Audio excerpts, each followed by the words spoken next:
Beleza, galera, eu vou explicar sobre as vanguardas europeias, pela ordem que a professora de literatura passou, começando pelo futurismo. O futurismo foi um movimento que, obviamente, começou na Europa e que, com o tempo, veio meio que influenciando, como todas as vanguardas europeias influenciaram o surgimento do modernismo. Eles influenciaram o surgimento modernista das obras de autores brasileiros, mas porém, começou na Europa. O futurismo é um movimento que, tem como principal ponto de foco, como já diz o nome, a idealização do futuro. Uma ideia de que o futuro será tecnológico e a base da rapidez do movimento. Eu trouxe eu tô com as duas obras aqui para mostrar de dois artistas futuristas.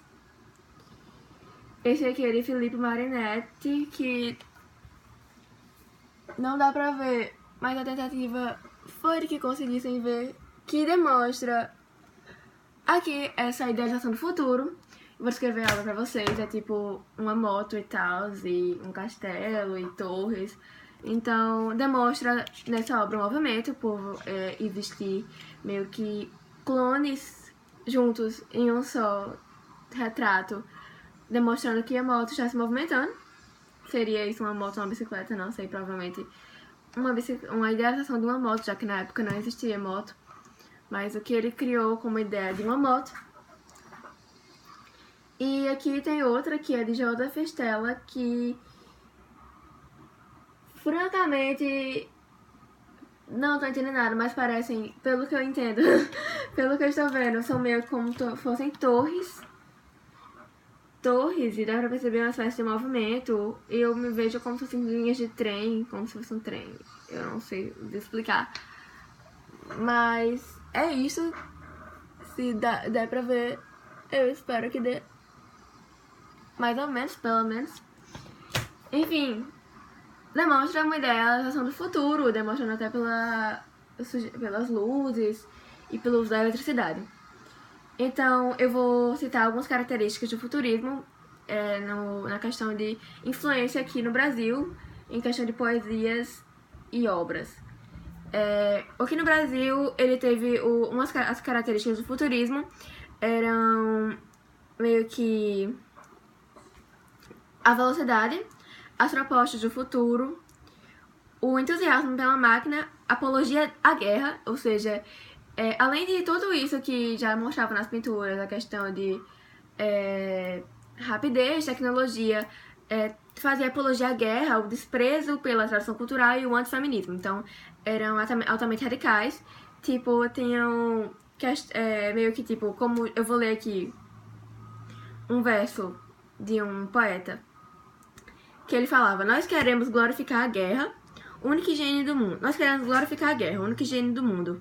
O militarismo, o patriotismo, o gesto destrutor dos anarquistas, as belas ideias que matam e o menosprezo à mulher. Ou seja, tinha essa característica patriotismo, militarista, radical, que vanglorizava a guerra e menosprezava a mulher. Ou seja, ideias altamente retrógradas. Pessoas que não sabem falar português. Enfim, ideias antigas. E então, que meio que tipo voltavam à tona. Ideias radicais que entraram à tona nesses versos, essas pessoas. Que inclusive, como a professora falou, são versos sem rima. São versos livres. Então, eu vou ler mais um trecho. É preciso destruir a sintaxe, dispondo os substantivos ao acaso como nascem. Deve-se abolir o adjetivo para que o substantivo desnudo conserve a sua cor essencial. Deve-se abolir o advérbio, velha fivela que une as palavras umas às outras. Então é isso aqui é um verso modernista baseado no futurismo. São correntes, eu vou ler, tipo, isso daqui já é do livro, já não é de um poeta, isso daqui é do livro que eu estou com ele aqui.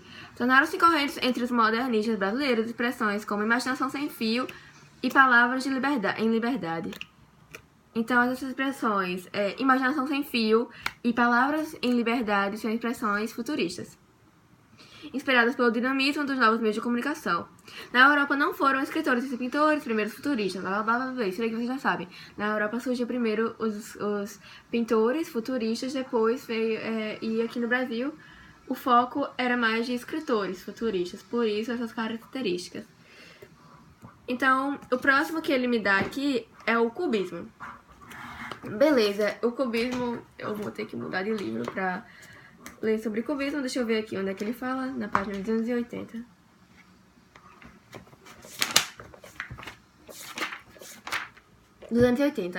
A arte do cubismo. Então, o cubismo é um movimento que surgiu também na Europa. Também é uma vanguarda europeia que também influenciou o modernismo. As características básicas do cubismo são essa questão de formas geométricas, como já diz o nome cubismo. Você pensa em cubismo, você lembra de quê? Formas geométricas. Quais são as formas geométricas? Círculo, quadrado, retângulo. Tipo, todo mundo sabe o que é forma geométrica. Então, tipo, como você pode caracterizar, como você pode reconhecer uma obra cubista? Obras cubistas não tem nada a ver com abstracionismo, então não confundam. Abstracionismo, quando vemos uma obra abstracionista, você não consegue reconhecer nada, tipo, nenhuma coisa real, tipo, você não tem uma ideia numa obra abstracionista. Na obra cubista, você tem uma ideia de algo. Você, tipo, a professora, ela meio complicou falando na questão quando ela falou na questão de novos ângulos, mas eu vou explicar a vocês como assim novos ângulos. Tem uma obra aqui que especifica isso muito bem. A questão de novos ângulos. Aqui podemos ver que o nariz da mulher meio que não está no local correto, por assim dizer. Ela está meio que de lado, a boca dela está de lado, o nariz de lado e os dois olhos dão pra ver. Então, todas as faces dela estão em um plano só. Dá pra perceber isso. E outra coisa que ela também comentou em sala de aula é a questão de que eles adquirem novos planos para ser expostos, sabe? Antes as pessoas simplesmente demonstravam-se apenas de frente. Agora ela se demonstra de lado, de costas, lado, com outras posições, tipo, que hoje em dia são completamente comuns, mas que na época não eram tão comuns. Então a arte do cubismo mostra essas novas visões, uma nova maneira de observar as coisas, vendo por meios diferentes de ver, pontos diferentes de se observar. Aqui vou mostrar outras obras. Essas obras cubistas são altamente comuns. Vocês provavelmente já viram. Eu vou mostrar mais uma. Essa ideia é tipo quase clara. As cubistas são meio que claras, mas são expressas. Tipo, você consegue enxergar alguma coisa ali. Porém, é diferente entre o abstracionismo e o cubismo, você consegue enxergar alguma coisa ali. Então, elas são meio que claras, porém são expressas de maneiras não tão claras, porque são... Isso tô meio estranho, né? Sou engraçado, quase não dá pra entender. Porque são expressas por meio de formas geométricas. Mas você consegue enxergar uma coisa ali. No abstracionismo, você não consegue ver algo. Depois eu mostro uma ideia de abstracionismo pra vocês. Mas a ideia do cubismo é mais ou menos assim, sabe? Essas mulheres, vocês conseguem identificar que há mulheres aí. Porém, não é de uma forma clara. Não são mulheres realistas, são mulheres cubistas. São feitas por formas geométricas. Essas duas aqui. Nessa aqui há um homem, na outra há um violino. Então, tipo, na do violino vocês provavelmente não estão vendo nada, mas se estivesse aqui vocês conseguiriam ver um violino. E essa aqui tá claramente o homem, mas ele foi feito em formas geométricas. Então é isso, é basicamente apenas isso. Tenho aqui uma pintura que envolve mais círculos, que inclusive foi de Tarsila do Amaral, que é uma artista brasileira modernista, que foi uma das artistas, a principal artista cubista, a principal artista modernista que teve essa influência cubista. Ela, inclusive, é uma das mulheres que é uma das artistas que mais ganham por obra, porque as obras delas são super valorizadas mundialmente. Então, aqui há uma pintura com influência cubista dela, que tem aqui uma ideia de, tipo, uma pessoa. Vocês veem a presença de formas geométricas, como círculos, triângulos, retângulos, não tem triângulos, mas você tem retângulos. Então, é meio que perceptível as formas geométricas. Então, é super fácil de identificar. É só você ver formas geométricas. É, tipo, muito simples. A diferença é, tipo, vocês podem perceber que há algumas semelhanças entre futurismo e cubismo. Tipo, na questão, pelo menos, já deles, você vê muitas formas geométricas. Mas não são todos artistas futuristas que envolvem formas geométricas. Isso foi por escolha deles. E vocês podem perceber que, tipo, os artistas cubistas utilizam cores mais quentes, mais fortes. Eles também utilizam cores fortes, mas é diferente. Enfim, vocês podem perceber também que a ideia é tipo essa. Nas deles vocês sempre vão ver futuro. Nas do cubismo não vão ver futuro, vão ver paisagens naturais, vão ver pessoas, vão ver mulheres, homens. Então, é assim que se diferencia. Se vocês verem uma ideia que lembre o futuro, lembre, sei lá, movimento, vocês pensam assim, movimento. Se vocês verem movimento, perceberem certo movimento e certa ideia de futuro, vocês pensam, é futurista. Se vocês veem certa ideia de tipo, nudez, pessoas, formas geométricas como retângulo, triângulo, que não são presentes, tipo, muito. Não são presentes tão assim, tão destacados no futurismo. Vocês sabem falar que é cubista. Deu pra entender? Talvez não, mas a ideia fica assim. Agora eu vou falar sobre dadaísmo. A professora meteu o pau no meu dadaísmo, mas eu vou falar sobre meu bebê. Eu gosto de dadaísmo. Não tô nem aí porque as pessoas pensem. Aqui tem mais outra coisa. Aqui dessa justamente a estrutura do objeto do cubista. Deixa eu ver se eu tenho aqui alguma poesia cubista pra dar um exemplo.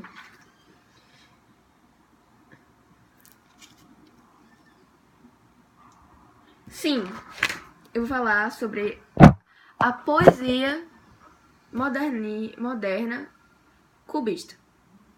Que provavelmente não vai cair muito, porém, é bom falar, sabe? Os efeitos de estrutura total do objeto, os cubistas são macerados, o cubismo não sabe, né? Primeiro, ok.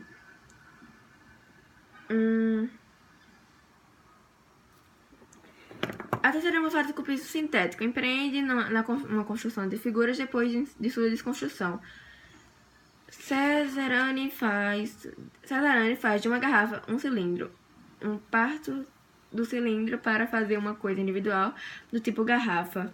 Não é o quadro X que coincide com o seu objeto, mas o objeto X que coincide com o seu quadro.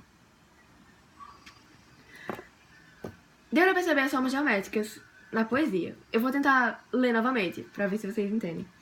Cezanne faz de uma garrafa um cilindro. Eu parto do cilindro para fazer uma coisa individual, do tipo garrafa. Não é o quadro X que coincide com o meu objeto, mas o objeto X que coincide com o meu quadro. Tem outra aqui, que ele fala de uma maneira, olha. 2 lagos negros entre uma floresta e uma camisa que seca. Isso aqui, vocês também, tipo, vocês não estão vendo forma geométrica, né, claro, mas aqui ele fala técnicas de pintura cubista e surrealista. Pronto, isso aqui é a técnica surrealista de cubistas. Neste poema. Nessa poesia. E nesse poema percebem-se 3 planos superpostos. Lagos, florestas e camisa. São 3 planos. Sendo que a camisa estabelece uma situação de estranhamento em relação aos outros 2 planos que se articulam em uma paisagem. Então isso meio que dá uma ideia de cubismo por esses 3 planos. 3 planos. São 3 planos expostos. 2 lagos negros entre uma floresta e uma camisa que seca. E ao mesmo tempo dá uma ideia de surrealismo por ter essa ideia meio que estranha. Mas eu falo sobre surrealismo depois. Vamos só falar sobre dadaísmo, que é o próximo tópico. O movimento, eu vou ler aqui, porque aqui tá explicando bem. O movimento dadaísta foi o mais radical de todas as vanguardas europeias. Listen to me. O movimento dadaísta foi o mais radical de todas as vanguardas europeias. Diante da vida caótica decorrente da Primeira Grande Guerra, do fracasso das hierarquias intelectuais racionalistas burguesas, os dadaístas concluíram que o que restava ao artista era produzir uma anti-arte, uma antiliteratura que traduzissem a crise moral e política. O que era o que os dadaístas queriam? Então, eles meio que faziam uma anti-arte, uma arte que vinha, tipo, do nada, uma arte meio que sem sentido, sabe? Meio que eles usavam isso como maneira de protestar. Então, a vanguarda dadaísta nada mais é do que um protesto. As pessoas normalmente não entendem, porque o cara pega um pinico, vira do cabeça pra baixo e transforma em arte. Mas, tipo, tem todo um significado simbólico pra isso, que já vem de décadas. Então, dado significa em romano, sim, certamente. E em francês, cavalinho de pau. Para Tristan Tzara, um dos líderes do movimento, dado significa nada. Ou seja, dado não significa nada. Então, é uma arte que não significa nada. Que eles usavam isso como protesto. Era pra mostrar ou como a vida tava caótica. É uma anti-arte. É uma arte sem sentido. Que protestava contra a arte.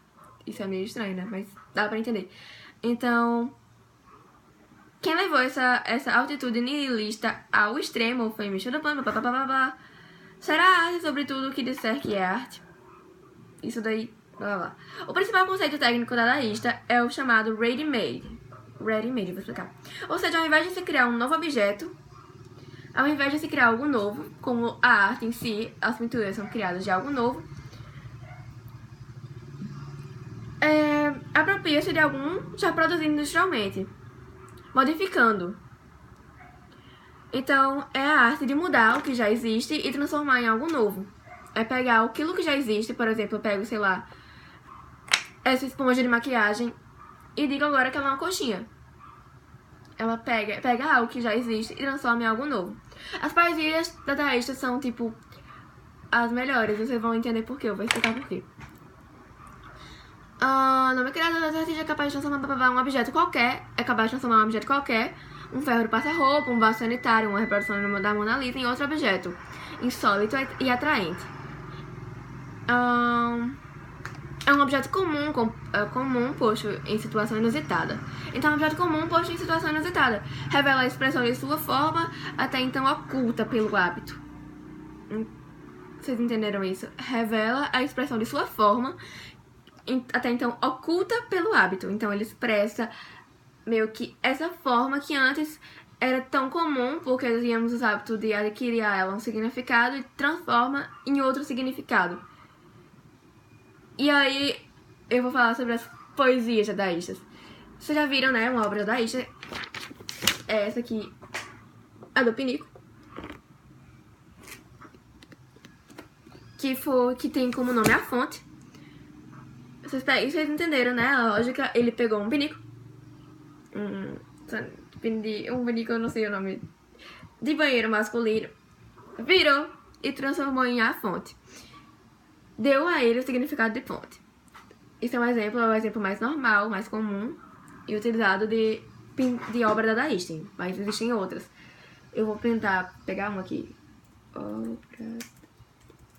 Enquanto isso, eu vou falando sobre os poemas.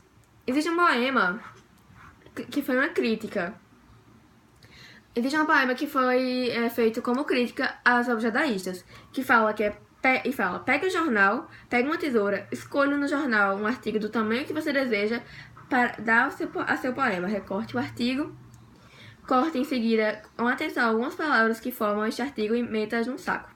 Agite suavemente, tire em seguida cada pedaço um após o outro, copie conscienciosamente na ordem em que elas são tiradas do saco.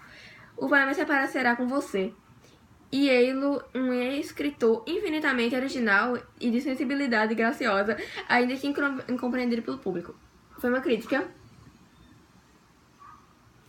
feita por Tristan Tzara sobre os poemas dadaístas, mas é isso mesmo, sabe? Os poemas dadaístas têm essa característica de pegar palavras sem sentido e botá-las num poema sem contexto. Eis um poema dadaísta, então é bem fácil reconhecer. Você lê uma coisa que não faz sentido nenhum, é um poema dadaísta. Enfim, Eu vou dar aqui um exemplo, sei lá, de uma obra dadaísta, que não seja só aquela, pra vocês terem alguma noção. Então, esse, que também é famoso, que é um pneu de bicicleta em cima de uma cadeira. É basicamente eis a ideia de dadaísmo. Enfim, vamos agora falar sobre surrealismo, que é uma das minhas vanguardas preferidas. O surrealismo com certeza é bem legal. Eu vou me organizar pra falar sobre.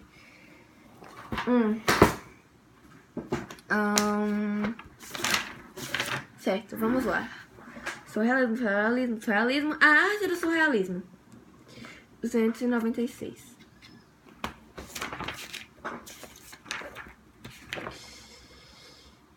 Que?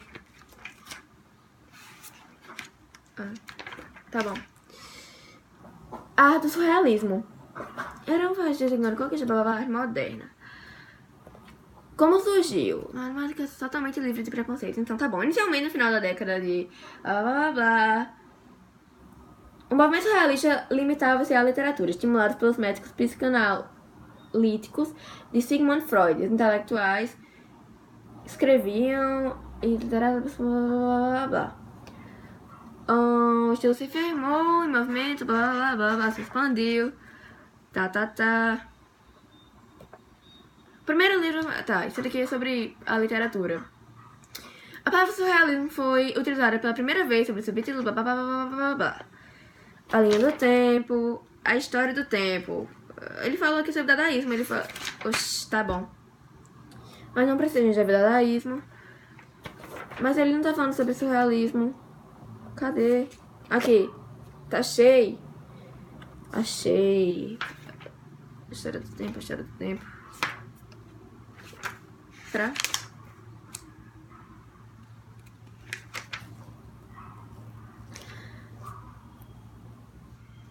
Certo.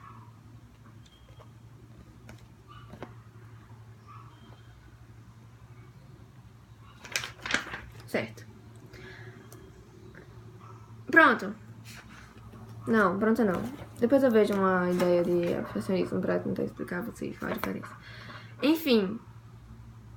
Temas e técnicas surrealistas.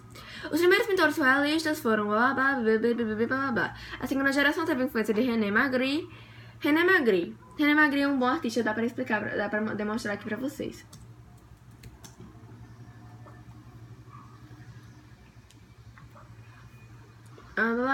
Surrealismo ilusionista. Os termos surrealistas de André Mason eram criados por meio de ações livres e uma técnica chamada automatismo. Frequentemente surgiram figuras coloridas com fonte carga erótica. Eita. Forte carga erótica. Imagens sobre solidão, violência, destruição, paisagens pós-apocalípticas e desertos. As ideias surrealistas têm como isso essa ideia surreal, sabe? A questão de André Mason tem essa de... São figuras coloridas com ideias surreais, como já diz o nome. Podem representar solidão, violência, destruição, paisagens pós-apocalípticas e desertos. Mas sempre vai ter uma coisa, tipo, meio que inimaginável, uma coisa altamente irreal, uma coisa que realmente não aconteceria na vida real, como elefantes voadores, tipo, coisas tipo que inclusive fogem, tipo, das leis da ciência. Deixa eu ver. A história do tempo, arte e movimento. Salvador Dalí, eu vou mostrar a imagem de Salvador Dalí também.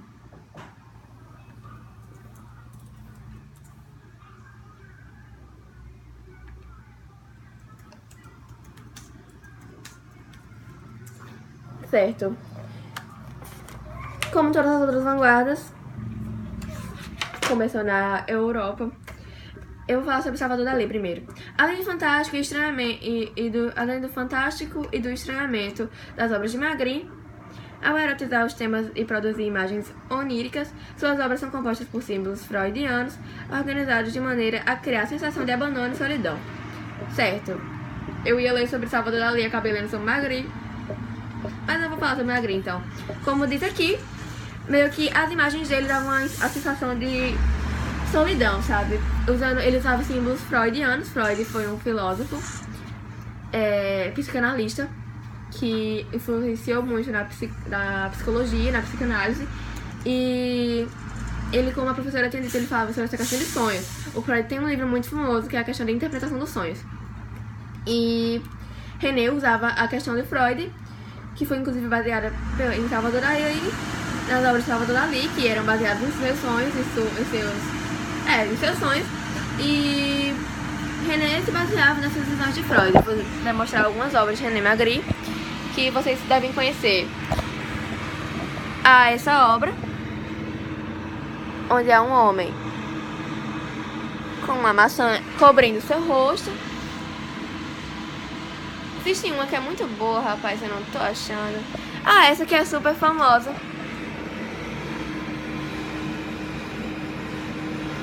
Dá pra ver direitinho? Yes. Beleza. E só mais uma, que é essa das pessoas caindo.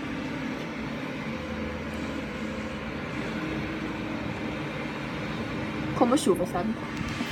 Enfim, essas obras davam uma extrema sensação de solidão nas pessoas, né? Como eu já tinha dito. E essas são de Magritte. Eis agora o doido Salvador Dalí. Salvador Dalí, como já tinha dito, se baseava suas obras em seus sonhos.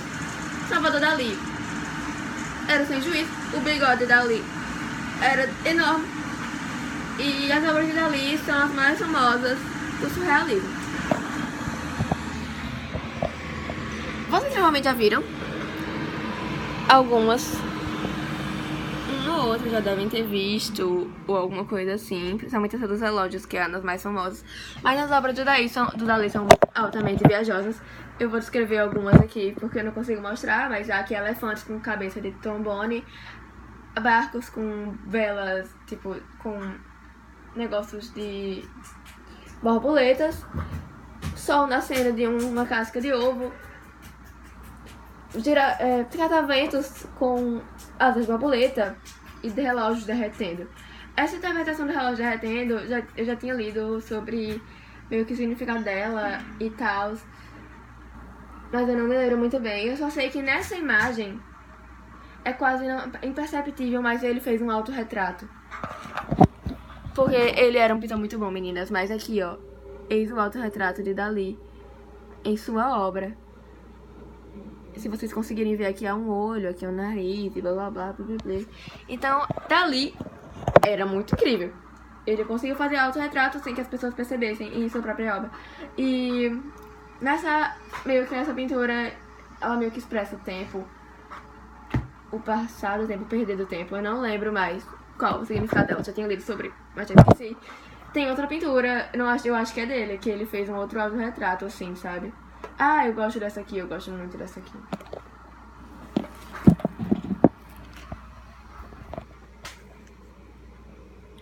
Aqui, há dois homens de sombreiro e também há dois velhinhos. Você vê, ele era doido, não tem um pingo de juízo. E as pessoas meio que se basearam nas obras dele aqui e trouxeram elas para o Brasil, no modernismo, como todas as outras. Eu vou falar aqui. O Manifesto do Surrealismo. Os loucos só devem blá blá blá blá blá. Isso aqui eu achava que isso aqui era um verso, mas não. É tipo apenas um cara escreveu sobre as vanguardas europeias e o modernismo. Sim, deixa eu ver aqui. Surrealismo é um universo psicológico, a inspiração vem de Freud, usa o compasso para social e político, aí o pensamento de Marx, transformar o mundo. Será a força inspiradora, em comum, sempre a luta por forças coercitivas da razão, as religiões e o político, nem sentido de futurismo e dadaísmo tiveram caráter blá. O expressionismo, o cubismo e o larrismo tiveram uma atuação mais ordenada de uma nova realidade, mas todos geraram relevantes produtos estéticos, tanto nas artes plásticas quanto na literatura, conforme veremos nos capítulos referentes ao modernismo brasileiro. A Assembleia Moderna foi um dos momentos privilegiados, blá blá blá blá blá blá. Vocês conseguiriam entender, eu acho. Agora, o próximo tópico é o último tópico, que é expressionismo, e é o que eu mais tenho prazer de falar, porque é um dos meus favoritos. E, na verdade, é um dos favoritos da maioria das pessoas, porque, com certeza, é muito bom. Deixa eu pensar. Aqui está. A arte do expressionismo. Para falar sobre expressionismo, eu não vou precisar nem usar as obras da internet, porque tem várias obras aqui que expressam muito bem sobre isso. O que foi o expressionismo? O expressionismo, na arte, na arte da Europa, ele era movimento de pintores que surgiram, todas as vanguardas surgiram pós-impressionismo, sabe? Foi um dos primeiros movimentos pós-impressionistas e levava como traço, as características eram cores fortes e tristes, que expressionavam cores gritantes, cores que expressavam tristeza ou raiva, angústia, aquele desespero, como podemos ver em obras como de Edvard Munch e Van Gogh. Eu vou demonstrar aqui uma obra de Edvard Munch, que é o Grito. Eu tenho um negocinho do Grito. O Grito, ele usa as cores laranja, amarelo e os movimentos das pinturas expressionistas são todos movimentos radicais, porque era para demonstrar essa raiva, pintando com raiva, pintando com angústia. São movimentos rápidos, são pinturas tem rápidos movimentos. Você vê pelos traços rápidos, são traços que não são muito detalhados, não são muito calminhos, são traços que são feitos com radicalização e com cores fortes que expressam meio que esse grito, essa angústia. As cores, por exemplo, laranja e amarelo, que expressam esse desespero, o azul que expressa tristeza. O quadro ele tem esses tons tristes e angustiados, meio que radicais como o desespero. E eu vou mostrar uma de Van Gogh, que eu tenho aqui.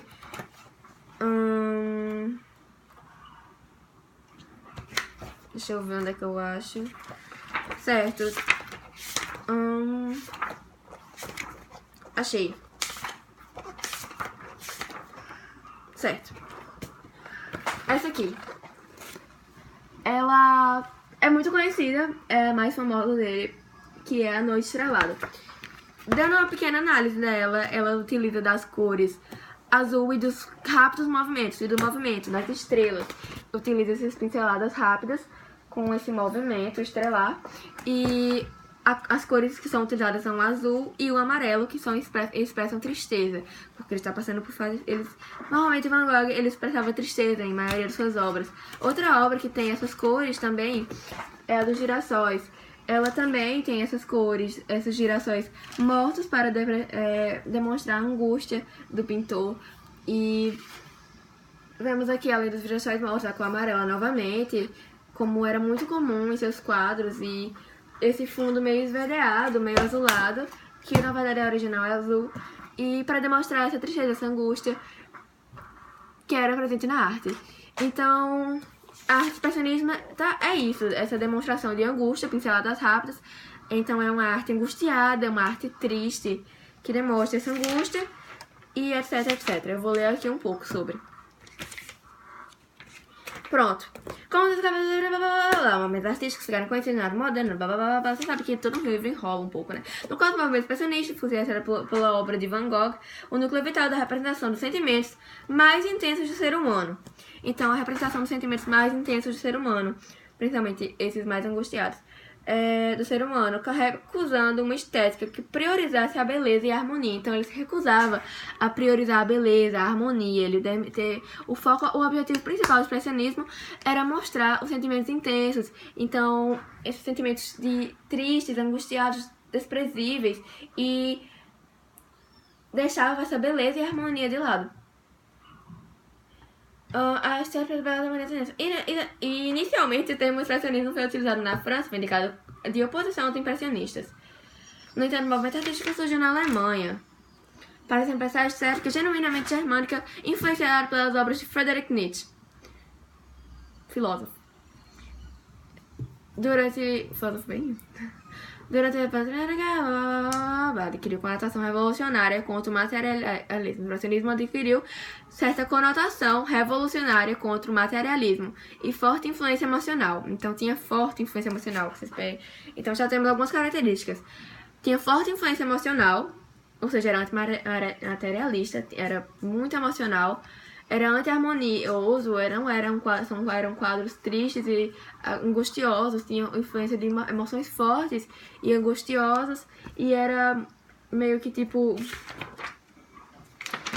anti-harmônico, não era harmônico, sabe? Então, como surgiu, blá blá blá, o homem era ponte para um mundo melhor, blá blá blá. Ícone expressionista. Desde suas místicas até as físicas, as pistas de interpretação podem ser dadas pelo próprio Mancha, assim escreveu. Eu estava caminhando com 2 amigos, o sol começou a se definir, de repente virou sangue vermelho. Eu parei sentindo-me esgotado e inclinei-me em cima do muro. Havia sangue e línguas de fogo acima da montanha azul e da cidade. Isso é Edvard Munch falando sobre o próprio quadro. Eu vou ler isso segurando o quadro aqui, ao meu lado. Certo. Eu estava caminhando com 2 amigos. O sol começou a se definir de repente. O céu virou sangue vermelho. Eu parei sentindo-me esgotado e inclinei-me em cima do muro. Havia sangue e línguas de fogo acima da montanha azul e da cidade. Meus amigos andaram e fiquei ali, a tremer de ansiedade. E eu senti um grito interminável passando pela natureza. Então, eis o grito. Enfim. O artista produziu 4 versões do mesmo quadro.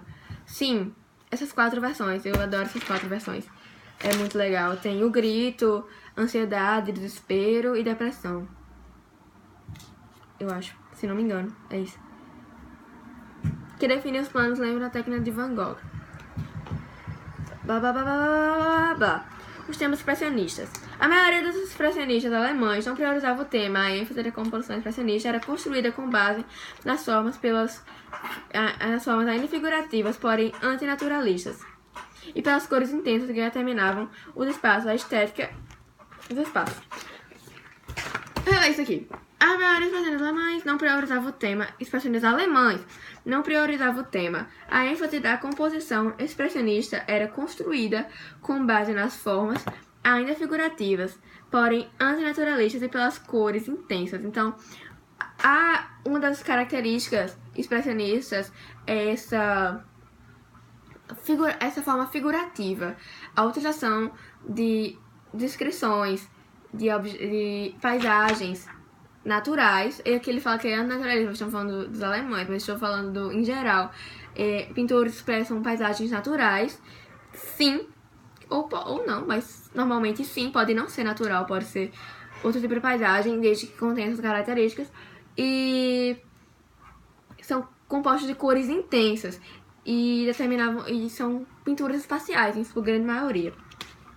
Esta era tendada pela expressividade intensa, pela simplicidade linear e pelas figuras distorcidas em cores irreais. Lembrando-se das cores irreais que eram utilizadas, óbvio. Então, é isso. Eu queria falar sobre as poesias expressionistas, mas com as características das pinturas expressionistas, vocês conseguem reconhecer as poesias expressionistas. Lembrando para não confundir poesia expressionista com poesia simbolista. O expressionismo influenciou, como a professora disse em sala de aula, alguns pintores, algumas pintoras, como Anita Malfatti. Ela não mostrou, mas tem no livro o quadro A Boba, que é um dos quadros mais famosos da Anitta. E é isso aí mesmo. Eu vou ver se tem aqui nesse livro também, porque se tiver, eu já mostro como exemplo. Temos aqui, no livro ele mostra os quadros de Vincent van Gogh, que você vê a questão do naturalismo, como eu falei, a questão de paisagens naturais, que ele disse que não eram utilizados, mas podem sim ser utilizados. Tem aqui a questão das cores surreais, da tristeza, da angústia, como ele mostra nesses 2 quadros. Se vocês conseguirem ver, porque super câmera essa que eu tenho. Enfim, é isto. Deixa eu ver se eu acho alguma outra coisa. Pré-modernismo, ó. Nossa, eu quero modernismo. Porque, né, caga nem, bebês. Aqui, a Semana de Arte Moderna. Eis o modernismo. Achei. Anita Malfatti. É essa da mulher aqui. Esse é o quadro boba. Tem características expressionistas. Ela usou influência expressionista. Então, temos aqui vários quadros. Esse aqui é cubista. A Tarsila Amaral. Quer dizer, é modernista, mas tem influência cubista. Pelos movimentos, blá blá blá blá. Se não me engano, a Tarsila Amaral e o cubismo tem como essa influência paisagens, casas e etc. Mas, tipo, isso na questão do modernismo, sabe? Da Tarsila Amaral em específico. Isso aqui, segunda geração, ó. Segunda geração. Beleza, mas é só isso, basicamente. Espero que tenham gostado. Dá like. E tchau.